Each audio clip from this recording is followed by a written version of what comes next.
mazhab Hanafi. Al-ibratu fil ma'ani, yang diambil kira makna tu. Sebut pinjam tapi makna hutang, kira hutang lah, tak apalah sebut pinjam pun.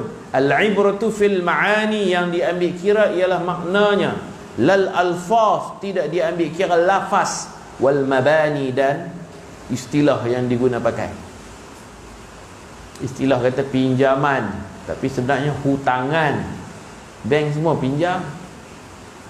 Tak pernah ada orang kata hutang, buat pinjaman. Tak pernah ada orang kata buat hutangan. Tapi tak apalah. Dalam bab berniaga, urus niaga keduniaan duit ringgit ni, banyak kita ikut mazhab Hanafi. Mazhab apa? Hanafi. Tapi orang tak mengaji mazhab Hanafi. Kena mengaji juga. Abi di Syria dulu memang mengaji mazhab Hanafi. Itu rajin sebut Syafi'i Hanafi tu. Memang mengaji sungguh. Baik. An Abi Hurairah radhiyallahu anhu qala Rasulullah sallallahu alaihi wasallam, adil amanata ila man i'tamanaka wa la takhun man khanaka. Dan diriwayatkan daripada seorang sahabat Nabi yang bernama Abu Hurairah radhiyallahu anhu, katanya telah bersabda Rasulullah sallallahu alaihi wasallam, adil amanata, sempurnakan amanah kepada orang yang beramanah kepada engkau. Amanah ni satu tanggungjawab. Allah akan tanya di akhirat nanti kalau kita tidak amanah dengan tugas, dengan jawatan yang kita pikul di dunia. Sebab tu nama dia tanggung dan jawab. Nabi kata sempurnakan amanah, buat yang terbaik. Amanah kepada orang yang beramanah kepada engkau. Contohnya orang simpan duit kat kita. Orang simpan duit kat kita tu, duit tu amanah lah. Kita boleh guna tak? Boleh tak guna?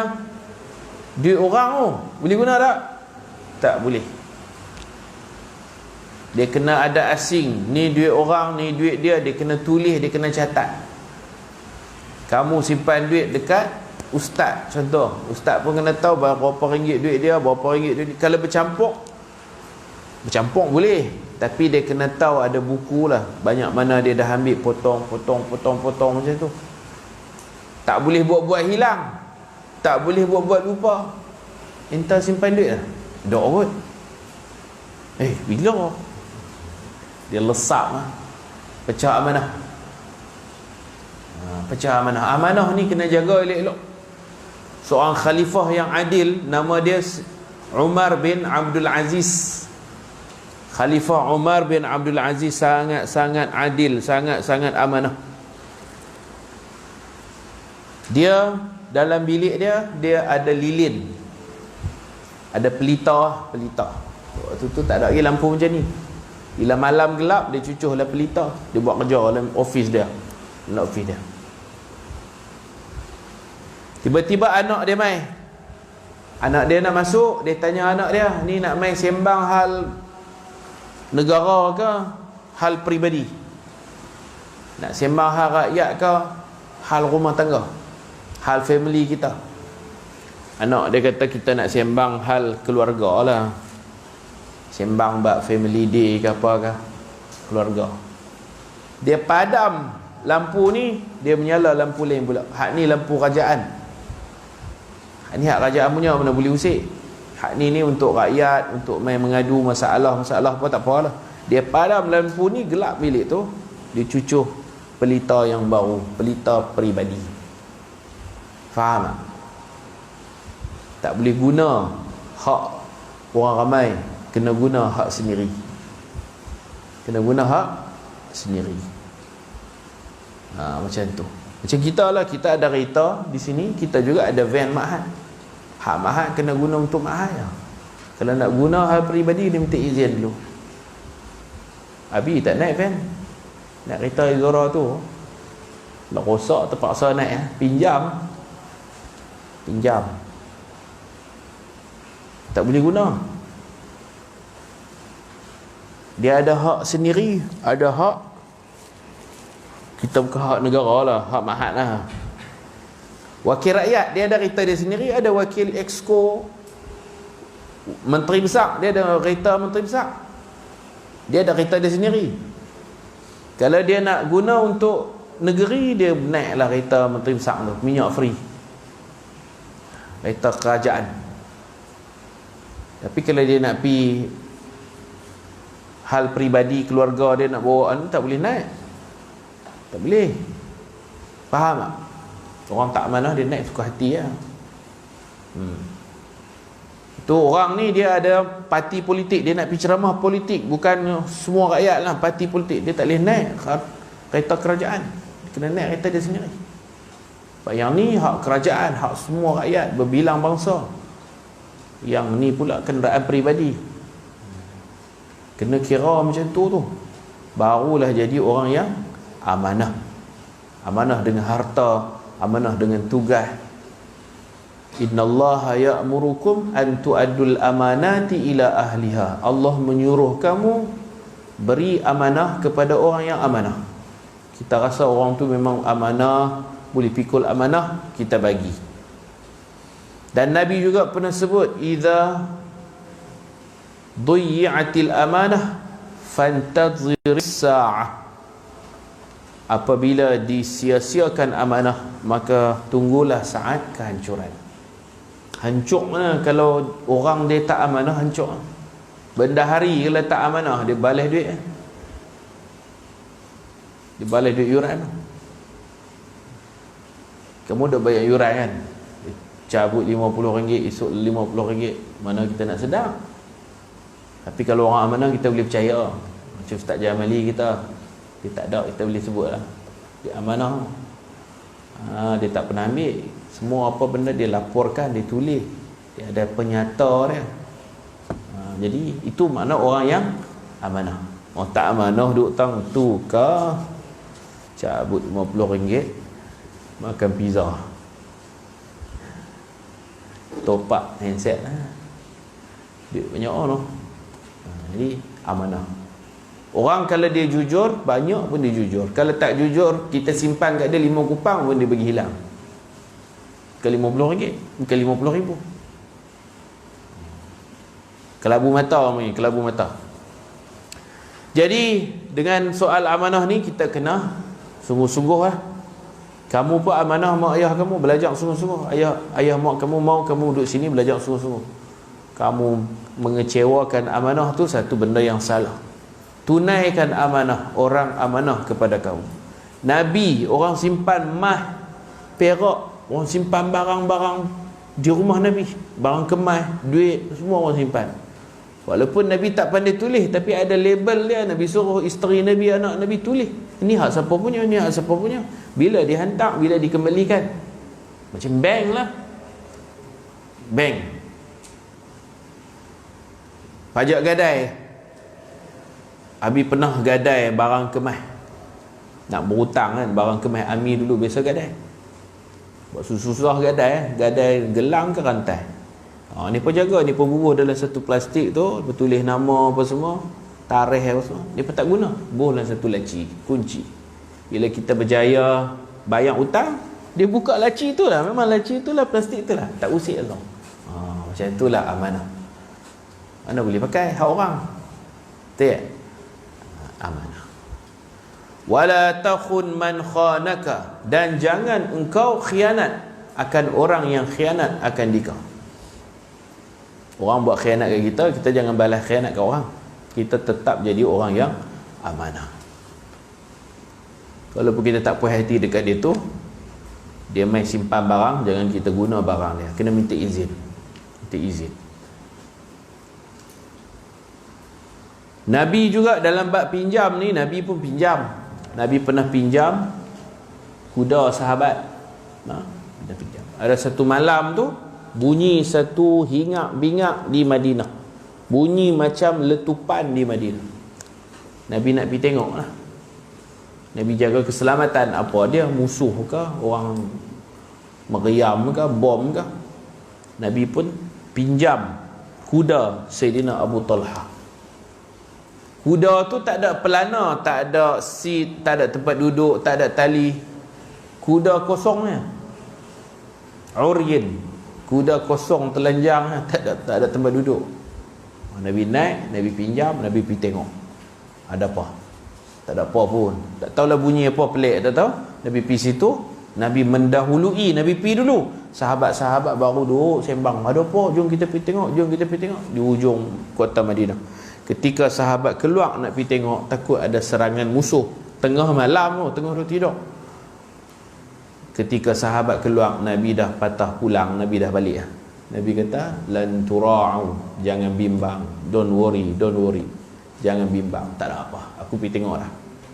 Nabi bergalah satu pedang, bawa pedang, naik kuda tu tanpa tali, tanpa tempat duduk, kosong.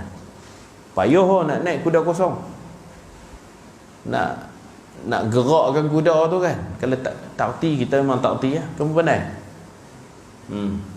Pandai naik kuda, tak nak naik kuda tu. Hak ada tempat duduk pun takut kau. Nabi naik, Nabi pergi tengok, Nabi pergi siasat, Nabi bawa pedang. Kalau jadi apa-apa, Nabi akan bertarung, mempertahankan penduduk Madinah. Orang lain duduk lena lagi, baru duduk cadang nak pergi. Ni apa pergi, Nabi kata pergi balik tidur. Tak ada apa, balik tidur. Lan tura'u, jangan bimbang, jangan takut, tak ada apa, aku pergi tengok lah. Jadi bunyi apa, Abi pun tak tahu bunyi apa tu. Maknanya Nabi pun pinjam juga. Pinjam meminjam tu memang wujud dalam kehidupan kita sebagai manusia. Pinjam kereta, pinjam apa lagi, pinjam van, pinjam. Kita kalau ada, kita tolong lah. Jangan kita jadi ma'un. Ma'un ni kedekut, tak mau bagi orang pinjam langsung apa barang dia pun. Wa yamna'unal ma'un, mereka enggan memberi pinjam, kedekut, bakhil. Dalam peperangan Hunain, Nabi pinjam baju besi, bukan beli, pinjam. Pinjam daripada orang kafir. Ini ada di sini, ada riwayat di sini. An Ya'la bin Umayyah,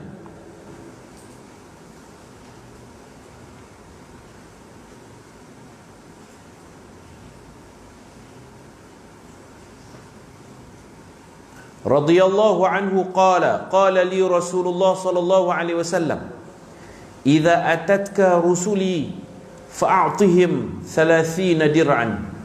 Dan diriwayatkan daripada seorang sahabat Nabi yang bernama Ya'la bin Umayyah,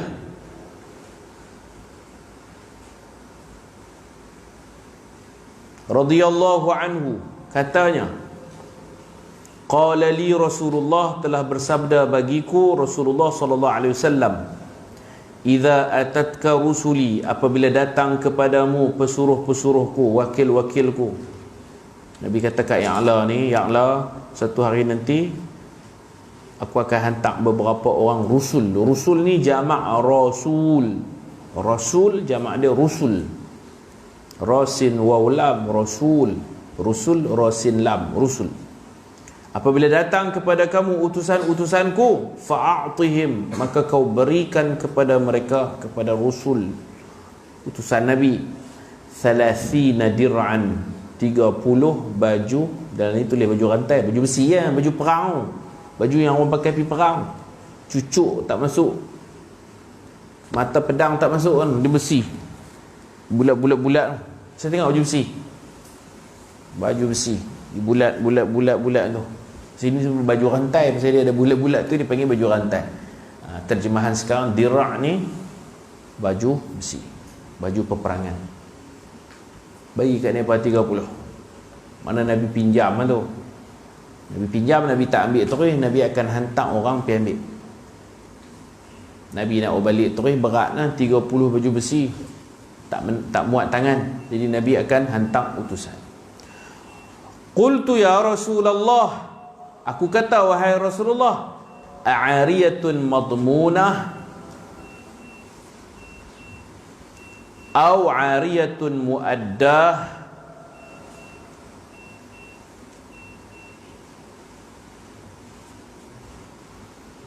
Qala bal 'ariyatun muaddah. Kataku, aku tanya Rasulullah, Ya'la tanya Rasulullah, wahai Rasulullah, adakah ia pinjaman yang didamin? Damin ni bahasa Arab, daman, damin, damina, ganti rugi.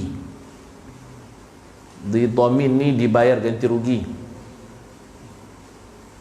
Di tu Melayu, dhamin tu Arab, kan tu Melayu. Didhaminkan, dibayar ganti rugi. Pinjam ni kalau kita hari kita hantar barang rosak, kena bayar ganti rugi ke tak? Dia tanya Nabi. Faham tak?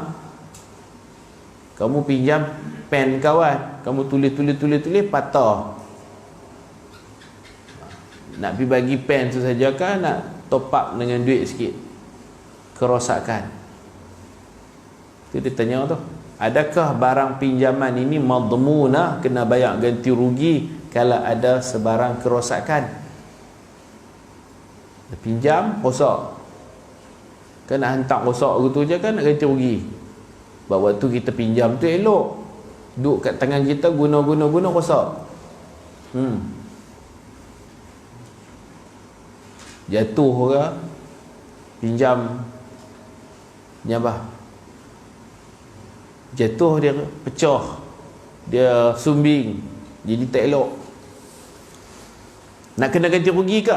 Au ariyatun muaddah, atau pinjaman yang ditunaikan dia, ataupun pinjaman ni janji pi bagi balik, dah guna bagi balik, rosak pun rosak lah, nasib hang lah. Tapi jenis ni tak syok lah, dia pinjam rosak, dia main bagi balik, betul lah dia bagi balik, tapi hak rosak tu macam mana? Dia tak apa, dia kata rosak ni takdir. Pinjam motor, naik taksi, jatuh, bercalak, bagi balik gitu je, kan nak kena bayar duit. Aku bagi jaya terbalik, rosak, bercalak. Kalau orang tak mau tu cerita lain, kita ni kena bagi tak ganti rugi. Dia tanya Nabi macam tu.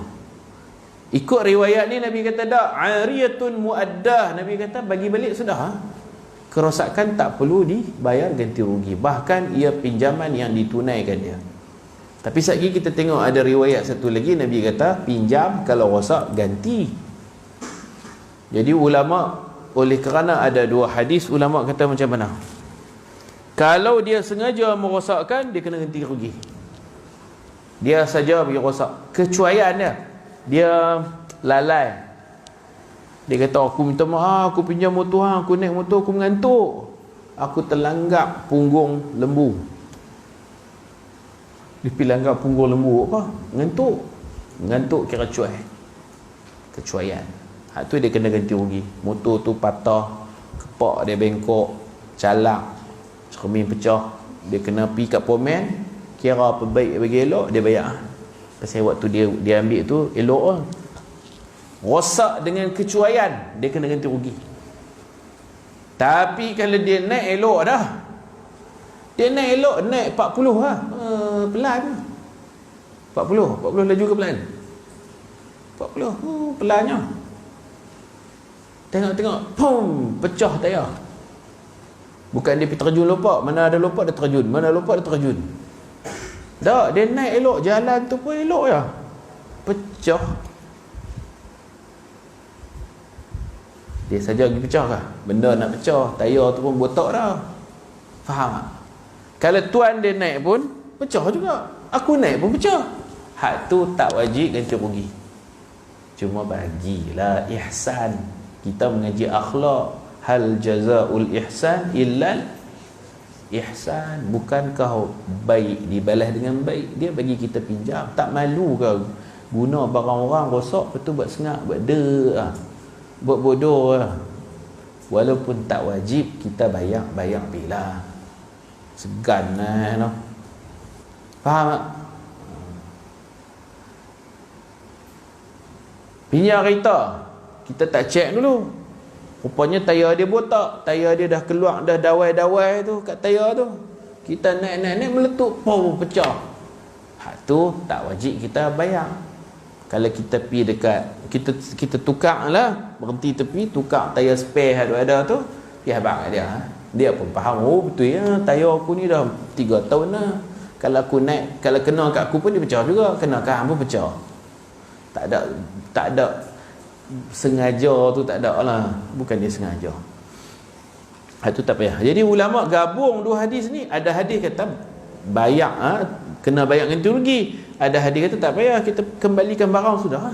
Jadi tengoklah rosak tu pasal apa. Rosak dengan sengaja atau rosak tak sengaja. Dikira sengaja juga kalau dia kata dia pinjam motor, dia nak pi Penaga, tapi dia akhirnya tayar pecah ni dekat, kamu tahu atas pada Penaga, Bagan, kata nak pergi Penaga tapi tayar pecah kat Bagan. Maknanya dia minta izin nak pergi tang tu, dia pergi jauh lagi. Yang tu kalau rosak apa-apa wajib dia ganti rugi, pasal dia guna terlebih daripada izin. Hang kata nak pergi Penaga, pejabat pos tengok nu pergi sampai ke nu Georgetown nu, dia pemurung, dia tak hello, dia pinjam barang orang, dia tak hello balik, dia pakai pi bodoh gitu je. Faham tak? Dia kata nak pinjam sehari ya kereta, dia pinjam sampai seminggu, sewa kena bayar dia pinjam free, oleh kerana dia terlebih daripada tempoh yang ditetapkan. Kalau jadi rosak apa-apa memang dia kena tanggung, peminjam bertanggungjawab. Jadi kita gabung dua-dua hadis ni, tengoklah rosak tu dengan disengajakan atau tak disengajakan. Kita tengok hadis kedua daripada Safwan bin Umayyah radhiyallahu anhu. Safwan bin Umayyah ni, ayah dia Umayyah ni yang dulu duk siksa Sayyidina Bilal. Ayah dia Safwan. Tunggu, ayah Safwan lah duk siksa Sayyidina Bilal. Bukan ayah orang lain, ayah Safwan. Safwan pun masuk Islam lambat. Dia masuk Islam lambat. Lepas pembukaan kota Mekah tak masuk lagi, lepas pada tu dia masuk. Ketika Nabi berperang dengan Hunain, perang Hunain ni lepas pembukaan kota Mekah, Nabi dah berjaya buka kota Mekah, dah buang berhala semua, dah kuat dah Nabi. Tapi ada lagi orang Taif. Orang Taif nak cuba perang dengan Nabi. Ada dua kabilah, dua keluarga besar di Taif tu. Satu Hawazin, satu lagi Bani Thaqif. Bani Thaqif dan Hawazin. Dia cuba nak main lawan, nak try main lawan dekat Hunain. Nabi pula tak siap dengan baju besi. Sebab Fathu Mekah bukannya perang, Fathu Mekah masuk secara damai, cara lembut, mereka menyerah kalah. Nabi masuk kota Mekah tanpa menitik satu titik darah pun. Tak perang. Fathu Mekah bukan perang. Pembukaan kota Mekah bukan Ghazwah Mekah, bukan perang. Mereka surrender, kalah, tak berani lawan dengan Nabi. Mereka beberapa kali pergi Madinah nak lawan dengan Nabi pun kalah. Nabi main tempat mereka di padang, mereka pun mereka kalah. Lepas Fathu Mekah, perang Hunain. Perang Hunain Nabi kacau kan. Sebab mereka pun bersiap sedia dengan baju besi, dengan tombak. Nabi tak ada benda tu. Nabi pergi jumpa Safwan. Safwan belum Islam. Nabi pergi jumpa, Nabi minta, mai baju besi kah? Hang ada baju besi banyak, mai 100. Nabi kata bagi 100. Dia ingat Nabi nak rampas, dia terpaksa bagi. Nabi kata mai 100 baju besi. Safwan anak Umayyah. Dia tanya Nabi, ni rampas ke pinjam? Nabi kata pinjam, tapi kena bagi macam paksa juga sebab peperangan perlukan baju besi, hang kena bagi. Tak bagi jaga, kena bagi. Jadi dia terpaksa bagilah. Dia tanya Nabi, ni rampas ke pinjam? Nabi kata pinjam, nanti kami bagi balik. Kalau ada rosak-rosak, kami akan perbaiki dulu. Kami tanggung kerosakan tu, kami akan serah elok. Seperti mana kami pinjam elok, rosak kami bagi balik. Kan perang tentulah baju besi tu mungkin bengkok ke apa kan, perang. Pakai perang kan, lawan. Nabi kata aku bukan rampas, aku pinjam. Ni Nabi pinjam. Safwan ni orang kaya. Safwan orang kaya. Anak Umayyah ni dulu duk seksa Sayyidina Bilal, cukup-cukup berbatu lah, apalah, bully Sayyidina Bilal. Tapi dalam perang Badar, Sayyidina Bilal bunuh Umayyah, ayah Safwan, mati terbunuh. Kena balik dengan Sayyidina Bilal. Anna Nabi sallallahu alaihi wasallam alif sinta mana talab. Alif sinta ista'ara mana talabul ariyah, meminta pinjam. Nabi minta pinjam. Jumpa alif sinta, tulis situ talab, minta. Ariyah. Ariyah pinjam tu dia daripada perkataan ara tu, maksudnya idza dhahaba wa raja'a bisur'ah, bila pergi dan kembali dengan cepat. Tu makna ariyah. Pinjam tu dalam bahasa Arab makna pergi dan patah balik dengan cepat. Kerana konsep pinjam, lepas kita guna hantar balik cepat-cepat, tu baru pinjam. Faham tak? Pinjam, hantar kena cepat, habis selesai hantar balik. Kita buat kursus mandi mayat hari tu, kita tak guna palung tu masjid punya, takut kita hantar lambat. Kita pinjam, lepas sebulan baru kita hantar. Orang mati 3-4 orang. Dia pinjam ni habis guna hantar terus. Kalau kita pinjam tempat mandi mayat tu, kata siapa jadi mayat kata? Kalau kita pinjam memang syok lah mandi teh tu. Memang jadi mayat betul ya. Tapi takut lambat lah. Lambat kesian orang mati tu. 10 orang mati tak hantar lagi. Baik, pinjam dia kena hantar cepat. Nabi minta pinjam daripada Safwan ni duru'an. Duru'an ni jamak kepada dar'. Sebelum kita jumpa dir' kan, dal kasrah, dir'un, dir'an. Dir'un tu mufrad dia. Tulis dalam buku nanti. Tulis ke tak? Dir'un, dir'ani, duru'. Baju besi. Berapa baju besi? Tulis situ 100. Nabi minta pinjam kat dia 100. Tapi cara Nabi minta tu macam peras ugut lah. Bahang kena bagi 100, bagi. Hang baju besi banyak, bagi. Dia pun ketak dia bagi, tapi dia tanya Nabi. Faqala, dia tanya Nabi, aghasbun, adakah ghasbun rampas? Aghasbun ya Muhammad. Kenapa dia tak kata Rasulullah? Kenapa Safwan kata ya Muhammad je? Sampai dengan Safwan ni. Kenapa? Dia tak Islam lagi. Jadi boleh tak kita berurusan dengan orang bukan Islam? Boleh tak?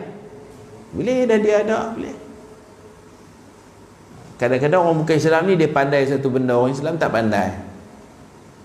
Contoh pasang cermin kat kedai Abi tu, cermin. Orang Islam tak tahu, banyak yang tak pandai. Lagi jadi guru benar pula. Terpaksa lah kita ambil tukang Cina. Tak berkat apa kedai tu, Cina pasang cermin. Kadang-kadang terpaksa kita bermuamalah dengan bukan Islam. Kalau orang Islam tak pandai kan, kalau macam orang Islam pandai mozaik, orang Islam buat apa, bancu simen apa semua, tak apalah. Ada kepakaran tertentu yang ni pun tak pandai, kita boleh je bermuamalah dengan bukan Islam. Itu fiqh dia. Lagi pula dia ni baju besi dia cantik-cantik, kemas-kemas, boleh menangkis pedang. Orang cucuk tak sakit lah, rasa geli lah. Cucuk lah, tak rasa apa. Baju dia tebal, baju besi dia cantik, sempoi punya, berkualiti. Jadi Nabi pinjam, tapi cara macam nak rampas. Dia tanya Nabi, ghasbun ya Muhammad. Dia kata, adakah jadi rampasan ia wahai Muhammad? Kau nak rampas baju ku ke? Qala, baginda bersabda, bal, bahkan. Di sini terjemah tidak, terjemah betul bahkan. Bahkan ariyatun, aku nak pinjam, madmunatun, didaman. Ada rasa didaminkan, nanti kami perbaik balik, kami takkan hantar macam tu saja. Rawahu Abu Dawud wa Ahmad wa Nasa'i wa sahahu al-Hakim wa akhraja lahu syahidan dha'ifan an Ibni Abbas. Wallahu subhanahu wa ta'ala a'lam. Wa sallallahu ala sayyidina Muhammad wa ala alihi wa sahbihi ajma'in. Walhamdulillahi rabbil alamin. Bismillahirrahmanirrahim. Allahumma faqihna fid din وعلمنا التأويل واجعلنا من عبادك الصالحين ربنا آتنا في الدنيا حسنة وفي الآخرة حسنة وقنا عذاب النار صلى الله على سيدنا محمد وعلى آله وأصحابه أجمعين والحمد لله رب العالمين. سبحانك اللهم بحمدك أشهد أن لا إله إلا أنت أستغفرك وأتوب إليك. بسم الله الرحمن الرحيم. والعصر innal insana lafi khusr illa alladhina amanu wa 'amilus solihat wa tawasaw bil haqq wa tawasaw bis sabr. Assalamualaikum warahmatullahi